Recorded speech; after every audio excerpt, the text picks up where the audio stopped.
క్రీస్తునందు ప్రియమైన వారులారా, మనం కొన్నిసార్లు కొన్ని పరిస్థితుల నిమిత్తము ఏదైనా సందర్భాల్లో గుండెలు బాదుకుంటున్న స్థితిగతులు ఏర్పడతా ఉంటాయి. చిన్న చిన్న విషయాల కొరకు, లేక చిన్న చిన్న అవసరాల కొరకు, లేక స్థితిగతుల కొరకు గుండెలు బాదుకుంటున్న అవసరం ఏర్పడుతున్న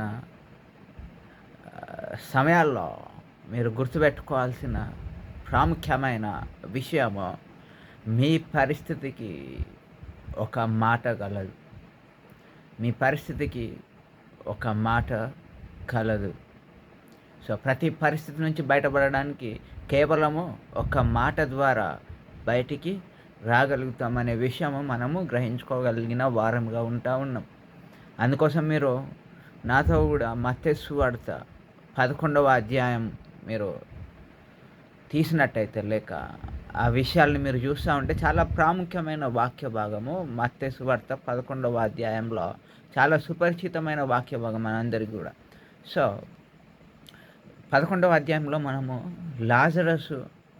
లాజరు అనే ఒక వ్యక్తిని చూస్తూ ఉంటాం. సో లాజరు ఒక బేతని అనే గ్రామంలో నివసిస్తూ ఉన్నాడు. లాజరు యేసు ప్రభువులకు ఒక ప్రాముఖ్యమైన స్నేహితుడు. సో అనారోగ్యంతో ఉన్న లాజరు మరణించినాడు. సో లాజరు యొక్క సహోదరి మార్తా, మరియా. ఈ మరియా మార్తలో యేసుకి ఒక ఇన్ఫర్మేషన్ అనేది పంపించి ఉన్నారు. సో వర్తమానం పంపించి, నీ స్నేహితుడైన లాజరు అనారోగ్యంతో ఉన్నాడు అని చెప్పినప్పుడు, యేసు బేతని అనే గ్రామానికి వెళ్ళకుండా యూదయ తదితర ప్రాంతాల్లో సంచరిస్తూ ఉన్నాడు. అయితే ఒకానొక సందర్భంలో లాజరు మరణించి ఉన్నప్పుడు మార్తా మరియలు మరియు గ్రామస్తులు బహుగా దుఃఖిస్తూ ఉన్న సందర్భం ఏర్పడింది. అప్పుడు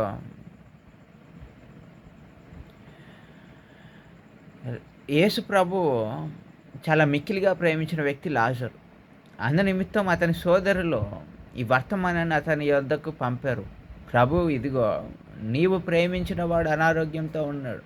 అప్పుడు యేసు ఆ విషయంను విని, ఈ అనారోగ్యము మరణానికి కాదు కానీ దేవుని మహిమ కోసము, దేవుని కుమారుడు మహిమపరచబడేందుకు అని అన్నాడు. అప్పుడు యేసు యొక్క శిష్యులకు కానీ ఈ విషయం ఏమాత్రము అర్థం కాని పరిస్థితి.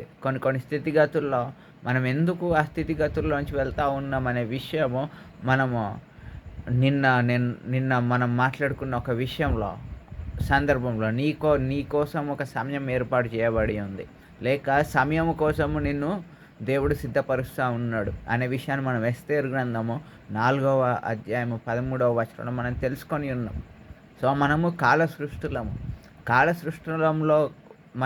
సృష్టిలం కాబట్టి, కాలంలో నివసిస్తున్నాం కాబట్టి, దేవుడు శాశ్వతుడైన దేవుడు తన శాశ్వతమైన జ్ఞానాన్ని మనతో పంచుకుంటున్నప్పుడు కాలము మనకు స్థితిగతుల్ని ఏర్పాటు చేస్తూ ఉంటుంది. కాబట్టి శాశ్వతంలో ఉన్న దేవుడు కాలంలో ఏర్పడే స్థితిగతుల కొరకు ఒక మాటను మన కోసం ఇచ్చి ఉన్నాడు. ఆ మాట ఏంటి అనేది మనము తెలుసుకోగలిగిన వారంగా ఉన్నాం. అప్పుడు యేసు మార్తా మరియు సోదరి అయిన మరియను అనారోగ్యంతో ఉన్నాడని విని, యేసు ఇంకా 2 రోజులు యూదయ తదితర ప్రాంతాల్లోనే ఉన్నాడు. తర్వాత అతను వారితో, తన శిష్యులతో, మన స్నేహితుడైన లాజరు నిద్రపోతూ ఉన్నాడు, నేను అతన్ని మేల్కొల్పడానికి వెళ్తూ ఉన్నాడు. యేసు లాజరు మరణించిన 3 రోజుల తర్వాత వెళ్తూ ఉన్నాడు. అంటే 4వ దినంన వెళ్తూ ఉన్నాడు. లాజరు చనిపోయినాడు మరియు నేను సంతోషిస్తూ ఉన్నాను అని చెప్పి యేసు ప్రభు పలుకుతూ ఉన్నాడు. మీకోసము నేను అక్కడ లేకపోవడం మంచిది, మీరు విశ్వసించడానికి ఈ స్థితి చాలా అవసరం అనేది యేసు తెలియజేస్తూ ఉన్నాడు. అయినప్పటికీ అక్కడికి వెళ్దాం రండి అని చెప్పి శిష్యుల్ని తీసుకొని అక్కడికి వెళ్ళినప్పుడు మార్తా అతన్ని, యేసుని కలుసుకొని ఈ విధంగా మాట్లాడుతూ ఉంది. ప్రభు, నీవు ఇక్కడ ఉంటే నా సోదరుడు చనిపోకుండా ఉండేవాడు.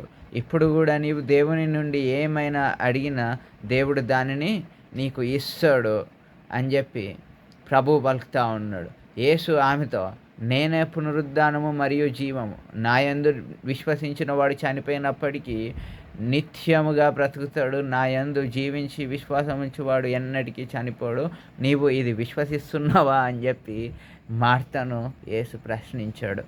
రాయిని తొలగించండి అని చెప్పి యేసు పలికినప్పుడు మార్త, ప్రభు ఇప్పటికే అతనికి దుర్వాసన వస్తూ ఉంది, 4 రోజులుగా చనిపోయి ఉన్నాడు, సమాధి చేయబడి ఉన్నాడు అని పలికినప్పుడు యేసు, నేను మీకు చెప్పలేదా, మీకు మీరు విశ్వసిస్తే దేవుని మహిమను మీరు చూస్తారు అని చెప్పి యేసు అన్నాడు.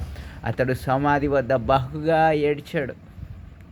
యేసు దుఃఖపడిన తర్వాత లాజరు బయటికి రా అని పలికినప్పుడు లాజరు బయటకు వచ్చాడు. సో యేసు ఒక మాట పలికాడు, యేసు బయటికి రా అని పలికినప్పుడు లాజరు సమాధిలో నుంచి వచ్చాడు. సో ఈ విధంగా స్థితిగతుల్లో నుంచి మనము బయటికి రావాల్సిన అవసరం అనేది ఏర్పడినప్పుడు మనకి కేవలము ఒక మాట ఆ స్థితిగతుల్లో పలకాల్సిన అవసరము అనేది ఉంటా ఉంది. అందుకనే మనము లేఖనాలు చదివినప్పుడు వాక్కుగా యేసుని ప్రత్యక్షం చేయబడినాడు. ఆదియందు వాక్యం ఉండెను, వాక్యము అనగా ఒక మాట. సో మాట అనేది ఒక ఆలోచనకు ప్రతిరూపముగా ఉంటా ఉంది. సో ఒక స్థితిగతి ఏర్పడినప్పుడు ఆ స్థితి మన మాటలలో నుంచి ఏర్పడతా ఉందనే వాస్తవాన్ని మనము గ్రహించగలిగిన వారంగా ఉన్నాం. ఆ మాటల వలన కలిగిన ఆ స్థితిగతులను మరి ఒక మాట ద్వారా మనము బయటికి రాగలిగిన వారంగా ఉన్నాం.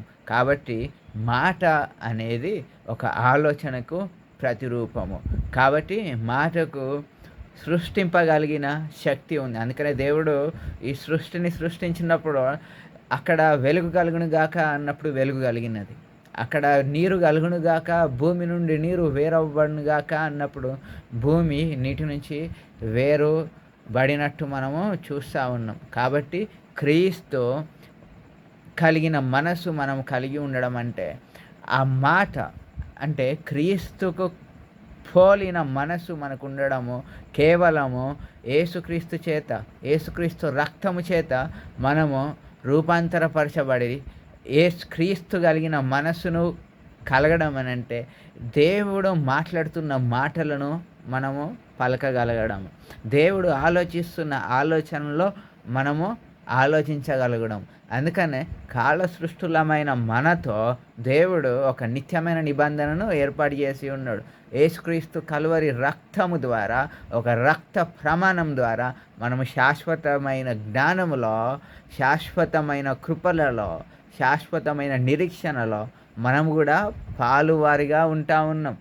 అందు నిమిత్తం మనము యేసుక్రీస్తు ఆదియందు వాక్యముగా, ఆ వాక్యమే శరీరధారిగా కృపాసత్య సంపూర్ణుడిగా మన మధ్యలో ఈ లోకంలో జీవించి మరణించి పునరుద్ధాన చెంది నిత్యముగా జీవిస్తూ ఉన్నాడు. సో యేసుక్రీస్తులో మనము వేరుపారి ఉండడం వలన ఆ వాక్యము మన నోటిలో నుండి పలకడం ద్వారా స్థితిగతుల నుంచి మనము బయటికి వస్తూ ఉన్నాము, దేవుని యొక్క మహిమను మనము చూడగలుగుతూ ఉన్నాము.